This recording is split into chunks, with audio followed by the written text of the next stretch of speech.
بسم اللہ الرحمن الرحیم۔ شروع کرتا ہوں اللہ کے پاک نام سے جو بڑا مہربان نہایت رحم والا ہے۔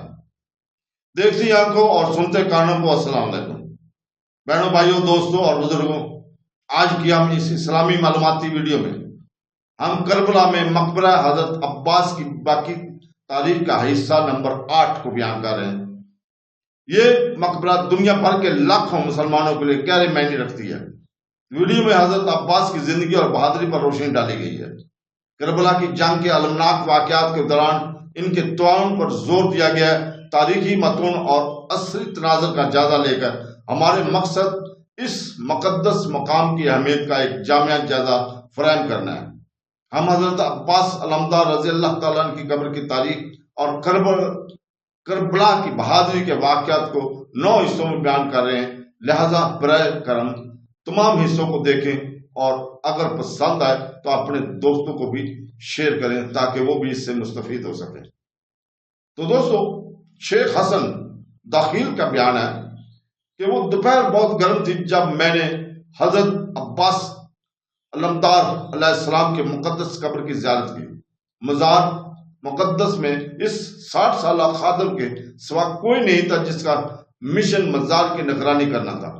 کچھ ہی دیر گزری تھی کہ ایک عورت اپنے تمام اعضاء چھپا کر ایک 16 سالہ لڑکے کے ساتھ اندر آئی جو کرتوں کے لباس میں ملبوس تھا۔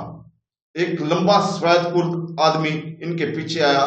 اس جگہ لوگ جو رسومات ادا کرتے تھے ان کو نظر انداز کر کے وہ شخص مقدس مزار اور مقبرے کی بے رحمتی کر رہا تھا۔ اس نے قبر کی طرف پیٹھ موڑی اور وہاں لٹکی ہوئی تلواروں اور قیمتی ٹکڑوں کو دیکھنا چاہتا تھا۔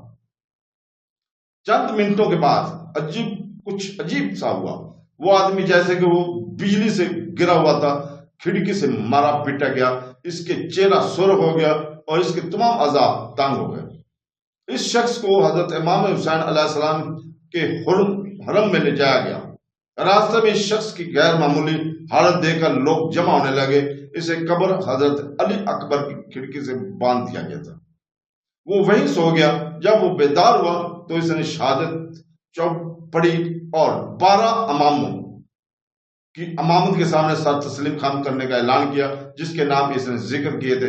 اس کے بعد اس نے بتایا کہ ایک لمبے آدمی نے جو حضرت عباس علمدار کے مقبرے کے قریب تھا اسے مضبوطی سے پکڑ لیا تھا اور اس کے ہاتھ میں موجود چھڑی سے اسے مارتا تھا اور غلط راستے پر چلنے پر اسے ملامت کرتا تھا۔ اس کے ساتھ آنے والی خاتون نے اس کرد آدمی کے ساتھ اپنی کہانی سنائی۔ اس نیک اور شریف آدمی نے میرے بھائیوں پر احسان کرنے کے بعد میرا ہاتھ مانگا، میں اور وہ بھی راضی ہو گئے۔ شادی کے بعد میں نے اپنے سنی شوہر سے کہا کہ وہ مجھے بغداد میں امام کاظم اور امام جواد کے مقدس مزار کی زیارت کی اجازت دیں، لیکن اس نے انکار کر دیا۔ اس طرح کی زیارت ایک قسم کا توہم پرستی ہے۔ جب میں حاملہ ہوئی تو میں نے اس سے منت ماننے کو کہا کہ اگر بچہ لڑکا ہوگا تو وہ مقدس مزارات کی زیارت کرے گا۔ اس نے کیا، لیکن اس نے اپنی منت پوری نہیں کی۔ جب میں نے لڑکا پیدا کیا اس نے وعدہ کیا کہ جب لڑکا 15 سال کا ہو جائے گا تو وہ اپنی نظر پوری کرے گا۔ جیسا کہ میں نے زیارت پر اصرار کیا وہ شخص راضی ہو گیا اور میں امام کاظم کے روضہ مبارک کی زیارت کر سکتا ہوں، جہاں میں نے اپنے شوہر کو ایک ایسا کرشمہ دکھانے کو کہا جس کی وجہ سے وہ شیعہ مذہب کی پیروی کرنے لگے اور اماموں کا احترام کرے۔ تاہم بدقسمتی سے ائمہ پر شوہر کا تانا بڑھتا گیا۔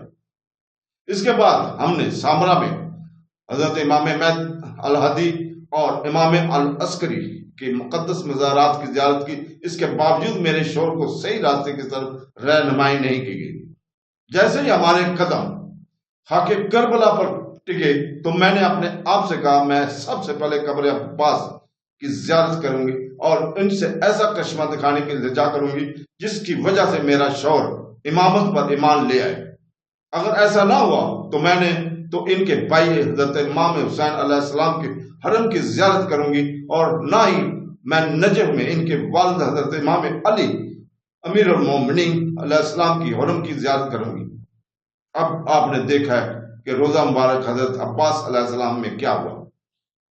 تو دوستوں، اس سے آگے کا حصہ کل انشاءاللہ تعالی ہم اسی وقت حصہ 9 میں آخری حصے میں پیش کریں گے.